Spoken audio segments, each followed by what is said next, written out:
Hello and welcome back to another video. Over the past few months I've tried a lot of different MMOs in an attempt to find something that I could play instead of World of Warcraft, because the Warlords of Draenor expansion really hurt my faith in the future of the franchise. Unfortunately, I still haven't found one that ticks all the boxes for me. There's been a lot of MMOs I've tried that have some really nice features, but none of them have the complete package of an open world, good storylines, plenty of PvE and PvP content, as well as a non-pay-to-win business model. Currently, the closest thing I've found to filling this criteria is Elder Scrolls Online and Black Desert Online, which is about to go into its Western beta, so we'll see how that game looks at endgame soon. Something I think about quite often is how cool it'd be if an MMO existed which combines all the best aspects and features from the other MMOs out there. So just for a bit of fun, in this video I'm going to talk about what features I'd take from those games in order to make my perfect MMORPG. So first up, let's start by talking about the world, as for me this is one of the most important aspects in an MMO. Yet so many games manage to mess it up with loading screens, instancing, and other bullshit that breaks immersion. If you can't tell already, I hate instanced MMOs. I think one of the main reasons that World of Warcraft was successful is because of the world it's set in. You can go from the bottom of a continent to the top without running into a single loading screen or invisible barrier. From all the MMOs I've played so far, the only games that have felt as open world as well is Black Desert Online and Archeage. Although I have only played up to level 25 in Black Desert, so it's possible I'll run into loading screens later.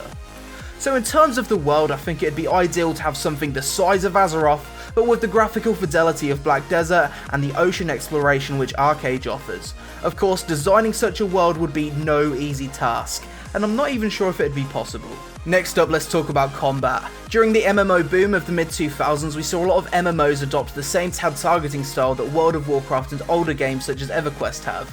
In recent times, we've seen a lot more games go for a more action combat style or a mix between both. Personally, I think that pure tab targeting has become a bit stale, and I find myself more in favour of action combat systems similar to the ones used by Blade and Soul, Terra and Black Desert, which also make use of dodging and combos to mitigate and deal damage. Another combat system I found rather enjoyable was the one used in WildStar, which is a purely skill shot based system and requires you to aim your abilities via telegraphs, as well as dodging enemy telegraphs. I'd love to see an MMO that makes a hybrid combat system that combines different elements of combat from these games. A combat system that feels as smooth as Black Desert, makes dodging feel really important, has a combo system like in Blade and Soul, with a few skill shot telegraphs like in WildStar. Basically something that emphasises avoiding taking damage entirely and punishing you really hard when you fail. Obviously, when thinking about systems like this, you need to take into consideration classes. Will the game have the typical holy trinity of tank, healer, DPS, or will all the classes just be damage based? I think with the combat system I've just described, it'd be best to have a loose version of the holy trinity, where some classes are healer hybrids that focus on doing damage, but have the utility to do a limited bit of off healing. Obviously this utility would mean they'd do less damage compared to a straight up DPS class, but it could be helpful if someone fails to mitigate or avoid damage. This way boss fights could be taken on without healers if the group's skilled enough, or with them in case someone messes up. Something that Elder Scrolls Online does, which I think is a fantastic idea, is allow any class to fill any role. They do this by giving access to all armor and weapons to every class, allowing players to choose what role they fill via specializations. This means your class doesn't limit you from groups that only need one certain role to be filled. In my opinion, this is a good thing and something else that I'd add to my theoretical perfect MMO. Next, let's talk about lore and backstory. If you're going to make an MMORPG, you need to create a world which people really care about. The best way to do this is to have a compelling and relatable backstory, which doesn't confuse players as to why their character exists in the world. I've played many games which have fucking awful backstories with race archetypes that are totally unrelatable and hard to pronounce. I think it's better to base your backstory on pre-established archetypes such as orcs, elves, trolls, ogres and giants, as they've been around in stories for a long time and it's easier for people to relate to something they're already kinda familiar with. Many of the big MMOs already made people familiar with their universe before they became MMORPGs. World of Warcraft developed their universe through books under the Warcraft RTS series, which set the story for WoW in 2004. The Elder Scrolls series did a similar thing with their first game released back in 1994, later making books in the mid-2000s, and Lord of the Rings Online also did pretty well for a while, with the story of that world starting all the way back in 1954 with the first book release, and films coming sometime after. My point is, it's extremely hard to get people to care about a random world that they've never heard of before, so it'd be ideal to either base the MMO off a pre-existing book series that utilises the theme and archetypes I've previously mentioned, or create a new world by first releasing books, possibly a film, or even a single player game, as MMOs typically do a terrible job of storytelling on their own. Of course, all of this would take a really long time and cost millions of dollars, but for the sake of this video, we're ignoring the practical limitations. Personally, I'd fucking love to see an MMORPG based on the Game of Thrones or Witcher series. Out of all the MMOs I've tried so far, World of Warcraft easily has the most compelling and relatable lore. Elder Scrolls Online also does a pretty good job too, but in my theoretical perfect MMO, I'm going to steal the Warcraft backstory. Maybe set it a few hundred years after the current Warcraft story, after Sargeras has been defeated and a new threat arises after a time of peace. So now we've got some idea of the world our game will be set in, as well as the combat system we'll be using. Now it's time to talk about questing, something that most MMOs fail to make interesting. The way we'll make our questing interesting is by taking some ideas from Star Wars The Old Republic, Elder Scrolls Online and Guild Wars 2. Star Wars The Old Republic has a fantastic way of storytelling and adding replayability to the questing experience by giving choices to the player in how they respond to dialogue. So we'll definitely have a similar system in place for our MMO, and all quests will be voice acted to the same level of quality that we see in the Elder Scrolls Online. Each choice the player makes when responding to dialogue will take them on different paths depending on their response, which could then branch off into more quest paths. If done right, this could effectively mean that players would get a different questing experience each time they level, thus adding replayability. Something I hate that a lot of MMOs do is add repetitive quests that are seemingly there to increase the time it takes to get to level cap. I think it'd be much better to have a shorter, more engaging leveling experience rather than a boring grind where you're just killing and collecting X number of things because reasons. So in short, our questing experience would look something like this. One main quest line that branches out based on player response. Completing this main quest line would give you almost enough experience to reach level cap. There'd be entirely optional quests out in the world that have their own storylines that players can choose to do if they feel like it. They'd be totally non-mandatory and would make sense within the context of the situation the quest is given. We'd steal the dynamic world events and bosses from Guild Wars 2 as well as the world scaling to keep the game feeling like an MMORPG rather than just a single player game with other players running around. I'd also have group quests during the questing as well as lots of story driven dungeons, again to push that feeling of a massively multiplayer experience. Professions that have their own branching quest lines that grant experience as well as reward you with cosmetics, and the option to specialise into a certain aspect of that profession based on your choices during the profession quests. Basically, I'd want a leveling experience that feels like your choices as a player matters, where you're questing to explore your story path, not just to rush to max level. Something that feels immersive, has a lot of replayability, and takes the best aspects of a single player game, combining it with the multiplayer and open world feeling of an MMORPG. Something a lot of MMOs struggle with is providing PvE content on a regular basis at endgame, which often leads players to get bored and quit the game. I haven't got to check out the endgame for many MMOs yet, but one thing I do think World of Warcraft does well is its raiding and endgame PvE content. I'd probably go with a similar model to what the game currently has, but expand the flexible raid size to 40 and keep the hard mode size to 20.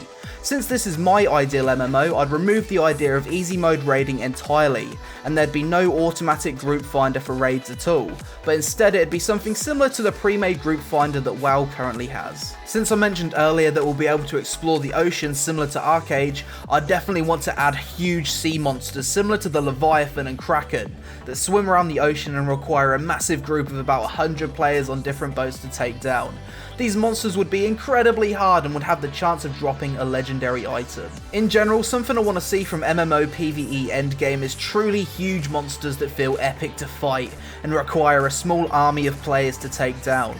They could spawn in various zones and drop the best gear in the game, however, have long respawn times, so killing them or getting items from these monsters would give a lot of prestige. Dungeons are obviously another important aspect of MMOs, and I'd release 3 hard dungeons that are needed to be cleared for every raid tier, maybe even an achievement quest line too. I want progressing through raids to feel like a journey that you can only experience if you're skilled enough and put the time in.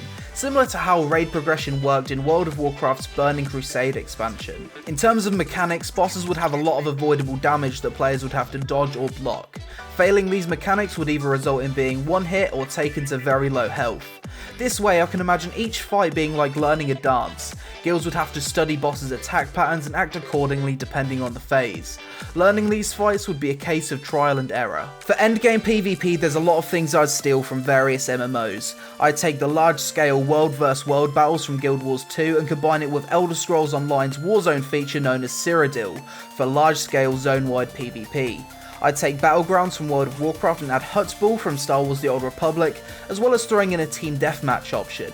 I'd take the Sieges from Black Desert Online where guilds can fight to control towns, and for competitive PvP I'd expand on World of Warcraft's arena feature by adding competitive 1v1 arenas from Blade and Soul. Obviously, to keep things fair, PvP and PvE would be balanced separately. It'd also be awesome to throw in naval battles and ocean PvP from Archeage, allowing you to steal ships from enemy guilds, effectively giving you the option to roam the seas as a guild of pirates. Soundtrack and sound in general is an important factor in creating an immersive experience in an MMO. The best MMO soundtracks I've experienced so far are from Final Fantasy A Realm Reborn, Elder Scrolls Online, World of Warcraft, Black Desert and Guild Wars 2. Each of these games have fitting music in each zone which gives feelings of nostalgia and immersion to the player. Elder Scrolls Online probably has the best sound effects in terms of voice acting, running and combat, so my theoretical MMO would have something similar to this. Personally, I'm a huge fan of player housing in MMOs, and 3 games that have excellent examples of player housing done right are WildStar, Final Fantasy A Realm Reborn and Black Desert. One game which has a horrible example of player housing is World of Warcraft with its garrisons. So for my perfect MMO, I'd have something similar to Black Desert, where all the non-important buildings and rooms throughout the world can be purchased by players and accessed without a loading screen by choosing which player's house you want to visit at the door of a property. As multiple players can buy the same house, this keeps in-game prices rather low in comparison to only one player being able to own a property in the world. As this system probably couldn't accommodate for everyone, it'd have to be limited somewhere down the line, so I'd use a similar system to WildStar's player housing that allows players to have their own instanced island plot of land to build whatever they like as well. Personally, I'm a huge fan of minimalist user interfaces that allow me to focus on the world around me in an MMO. My favourite MMO UI by far is the one in Elder Scrolls Online. It's easy to navigate, it doesn't clutter up the screen, and allows me to hide the UI entirely if I like. I would, however, allow the UI to be highly customizable by default, similar to the UI in Final Fantasy A Realm Reborn, which allows you to move pretty much anything without add-ons. In terms of graphics, I'd want a game that ages well. Typically, games with ultra-realistic graphics don't do too well in this respect. Instead, I'd go for something that has the perfect balance of stylized and realistic graphics. Maybe something similar to what EverQuest Next was going for, although that seems to be a game that could sadly never be released. Now I'm just going to list off a few other features that I'd also steal from my theoretical MMO. I'd steal the character creation, auto-pathing, 3D map and ability to tame mounts in the wild from Black Desert. I'd steal the idea of solo dungeons from action MMOs such as Vindictus and Dragon's Nest. We'll take the wardrobe feature seen in games such as DC Universe Online and Guild Wars 2, which allow players to save armor that they've previously collected. I'd also take the companion feature seen in Neverwinter and Star Wars The Old Republic. And I'd steal the emote system and ability to get married in-game from Final Fantasy A Realm Reborn, just to keep the role players happy. Obviously, my theoretical MMO would need to make money somehow, so I'd use a similar business model that Guild Wars 2 has went with, where the base game starts off buy to play, but when a new expansion launches, the base game would become free to play, however players would need to buy the new expansion. The game would also have an in-game store that only sells cosmetic items such as mounts and pets that cannot be exchanged for in-game currency, meaning there's no pay-to-win aspect of the game. I'm pretty sure that I've mentioned everything that my perfect MMO could possibly have at this point, so let's have a quick recap. My perfect MMORPG would be a huge open world game with no loading screens, based on the Warcraft or Game of Thrones story. It'd have a mix between stylized and realistic graphics, with a hybrid action combat system loosely based on the Holy Trinity, but taking away class limitations in terms of what roles they can fill. Players can explore the oceans in boats and form armies to take on giant monsters both in the water and on the land. As you level up, you follow a branching storyline that's different every time based on your responses to quest givers. PvE endgame consists of world bosses, raid tiers that require attunement to enter, and multiplayer or solo dungeons, none of which has an easy mode difficulty.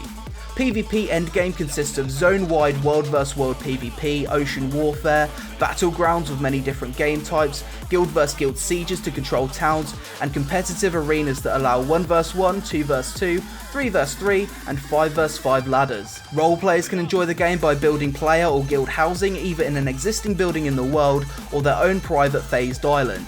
They'll have access to a similar emote system to Final Fantasy A Realm Reborn and have the option to get married in-game if they choose to.